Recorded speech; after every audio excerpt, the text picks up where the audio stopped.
starting off the Netherlands presentations is the NCP for MSCA in the Netherlands, Gwendolyn Busgroters. Gwendolyn, the floor is yours. Thank you, Karalis. And from our side, good morning, everyone. In the next few minutes, I will give you a brief overview of the Dutch research landscape and how the Netherlands performs in the MSCA Postdoctoral Fellowship program. On the next slide, you can see, thank you, Karalis. The Netherlands offers an excellent environment for postdoctoral researchers. The country is home to 14 research-intensive universities, several of which are ranked among the global top 100, including the University of Amsterdam, Leiden University, and the Delft University of Technology. In addition to the universities, there are prestigious research institutes and companies present in the Netherlands. One of the biggest advantages of working in the Netherlands is its international orientation. Around 40% of all the PhD candidates are international, and nearly all scientific communication, including supervision and publishing, is done in English. Most masters and even many bachelor programs are also offered in English. The Dutch research system is highly connected since we are quite a small country. It's a dense network that makes interdisciplinary and interinstitutional cooperation very easy, which is a main part of the MSCA program, of course. There are national research agendas and cross-sectoral initiatives that connect the academia, industry, and the public sector partners, which makes it very appealing for you to go on secondments as well if you would like. Finally, Dutch institutes offer a highly supportive environment. Most universities have a dedicated grant support office that assists with proposal writing and submission for funding programs like the MSCA Postdoctoral Fellowship. And they also provide excellent research infrastructures and career development services. Well, this is all talk, and on the next slide, I will show you some numbers. Because last year, the Postdoctoral Fellowship call had over 10,000 applicants, and a success rate of 16.7%. From the Netherlands, we had applications in all panels with 99 successful proposals, resulting in a 20% success rate. The Netherlands consistently ranks in the top 5 countries for hosting MSCA Fellows. And again, the universities here are quite experienced in supervising international researchers. Yes, and on the next slide, I just want to give you some tips as well, because I think this marathon session, as Karalis just mentioned, it's a lot of information about different institutes. But just for you as a fellow, potential fellow, I have some tips for choosing a host. And I think it's very important to reach out to potential supervisors early. Now is the time, and clearly explain your proposed project idea. A good match between the research interest and the support system increases your chances of success, and Dutch hosts really value collaboration and are open to new ideas. If you indeed plan to go to the Netherlands, we have a sort of a financial aspects FAQ about a fellowship in the Netherlands for all financial questions that you might have. And as a final remark on the next slide, I would just like to tell you, yes, final thoughts. The Netherlands offers quality collaboration and career impact. Hosts are really experienced and supportive, and now is the time to start reaching out. And I think after me, there will be 2 Dutch organizations presenting themselves and their opportunities for you. Thank you for your attention. Thank you for that very swift introduction to the Netherlands, Gwendolyn. Indeed, yes, we will hear from 2 different potential hosts in the Netherlands. And I would like to invite Maria Luisa Caroso to speak first and introduce the University of Twente. Thank you. And thank you for this opportunity to introduce the University of Twente as host institution in the framework of the Marie Curie Postdoctoral Fellowship call. In the next slide, you will see the motto of our university, which is high-tech human touch. University of Twente is a technical university where the technology development goes hand in hand with the human component of it, and the interdisciplinarity is at the core of our methodology. In the next slide, you will get a taste of our community, both in terms of students, and in the next slide, in terms of the number of PhD graduates, the doctorates, the publications, employees, and in general, what type of community you are embracing here. In the next, we'll start with the research vision. So as mentioned, is technology development hand in hand with the human touch of it, with the different flavors. Next is about the impact domains. So we welcome possibilities for collaboration in these 4 impact domains: health, safety, climate, and chip technology, in your individual grant together with supervisors from duty. In the next slide, you start seeing some examples of how these 4 impact domains are then unfolded in our community, in this case, health by means of technology. In the next one, the chip center, so the center where you will find technology development in the chip and sensors. In this one, currently shown, the flying with light materials as well, so smart materials and engineering. Next, the Center for TACR, so the Center for Cybersecurity in the safety domain, where also you can join forces with top-level researchers in the field. Next, urban sustainability for the climate, mapping of urban city and sustainable solutions for urban environments. Next,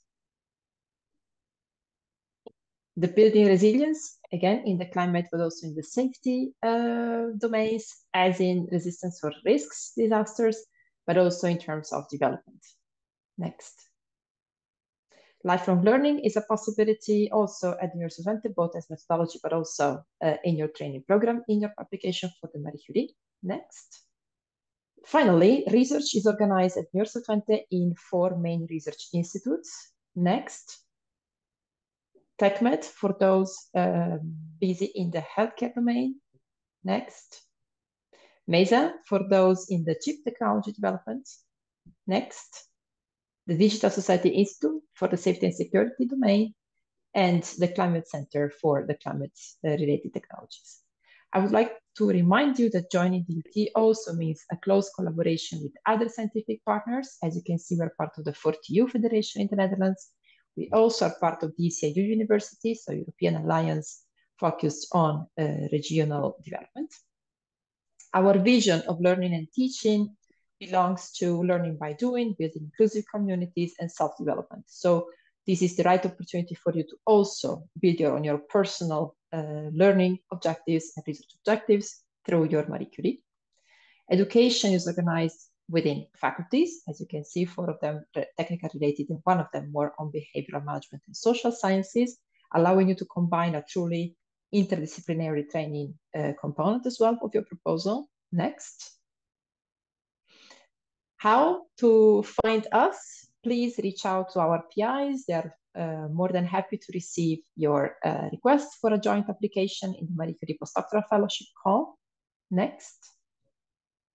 As you can see, we also can count on an extended alumni community, and therefore there's going to be also your opportunity for expand your network. Next. Last but not least, our unique campus. You will be hosted in one of the most beautiful campuses in the world, full of facilities for your research, but also for hosting. Last but not least, please bear in mind we are a new entrepreneurial university, and therefore you can also join private partners for your collaboration. Thank you for your attention. If you want to know more, you can contact us. These are the email where you can find me. And thank you. A big thank you to Maria Luisa for introducing the very many different aspects of the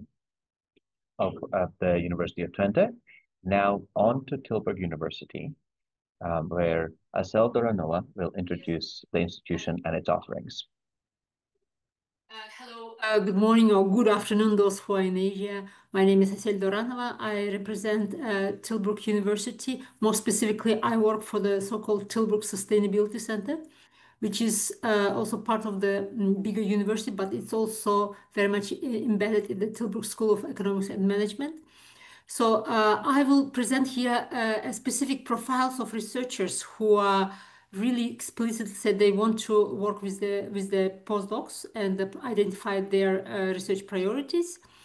A few words about the university. Next slide, please. So Tilburg University is a social science university, social science and humanities university. So we do a lot of research related to societal impacts and the relevance for society. This can be both economics, law, management, behavioral science. Some researchers also focus on the understanding the societal impact of digital and other types of technologies. So we have schools of economics business that I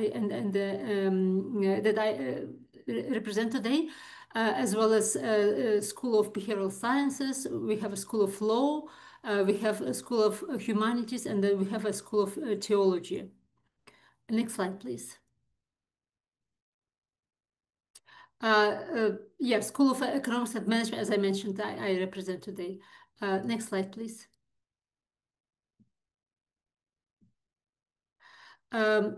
Regarding the researchers who specifically identified their interest in and they're waiting for applications from the potential postdoc fellows, is one of them is Francesco Lelli, associate professor, who's from the Department of Information System and Operation Management, which is a management department. He is himself being a technician, the physicist. He also focused on the management aspects and very much focused on the ICT, digitalization, AI, and role of this in the management processes. Here I provided links of each researchers. So when you get a copy of the slides, you can also visit and explore their profiles more in details. There you can also find their contact addresses, email addresses, and you can even directly start writing to them. Next slide, please. So Francesco Lelli has identified specific even topics that he would want to pursue, such as use of AI for automation of IP, validation and support, as well as for the optimization of the maintenance of the computer networks. He is also looking into the project or research of possibilities of using the blockchain technologies to facilitate energy exchange and for the solution of the problem energy poverty in the community. So basically, to understand how AI can help green technologies to help the energy poverty as well. You can also check his link that you can see. And also he's open for other topics as well. Professor Sigrid Sudens, she's from economics department. She's an economist. She works with the topics of discrimination, ethnic diversity. So she's an experimental economist, and she has already been very active in various projects, including the ones from the European Union. She has a big ERC grant where she works exactly on the topics of how the ethnicity, immigration, etc., creates some issues in the location, and then she also tries to understand how all these social and discrimination issues also work here using experimental methods. So please also feel free to check her profile and contact her. Next slide, please. Another researcher is a Professor Jacques Smulders. He's an environmental economist, a very known environmental economist. He studies impact of environmental, climate, biodiversity, etc. policies on the economics and various social aspects. He worked with modeling approaches. He's having a very big experience. He has been covering several topics. Although most of his research you'll find is about the climate and energy, but he has recently started working on the biodiversity, natural capital topics, where he has a very big publication in the Nature journal. So he's open for any new possibilities to work on this topic, as well as circular economy is another topic that he has done some work. It's a big topic that's growing at the moment at our department as well, at our faculty. So please feel free to check the link provided here to check his profiles and to contact him or me. So I could connect you with this professor. Professor Herlach, he's also environmental economist, and he works with macroeconomic models like CGE models and integrated assessment models. So he has been very much active also in the circular in energy and climate, but also in the circular economy. So as I mentioned, circular economy is a topic that has been getting a big attention, and we have several projects on those, the ones including from the European Union. RAER is very much open to have new additional colleagues who would be willing to work on the modeling of the circular economy using the macroeconomic models. And we have another environmental economist, Dan Van Soes, who uses behavioral economics, he's in behavioral economics, but also in environmental economics. He uses experimental methods in his research, and he's very much open also into for the collaboration. Yeah, next slide, please. So for any, here I also provide my email address. I'm based at the Tilburg Sustainability Center. I am very much a contact point for the topics of sustainability, energy, climate, circular economy, etc. So please feel free to contact me. I would be able to connect you with other researchers, not only economists, but also the lawyers, behavioral scientists, etc., who deal with the sustainability topics. But otherwise, I think this is all from my side. Thank you. Thanks a lot, Asal. And a big thank you to all three speakers from the Netherlands.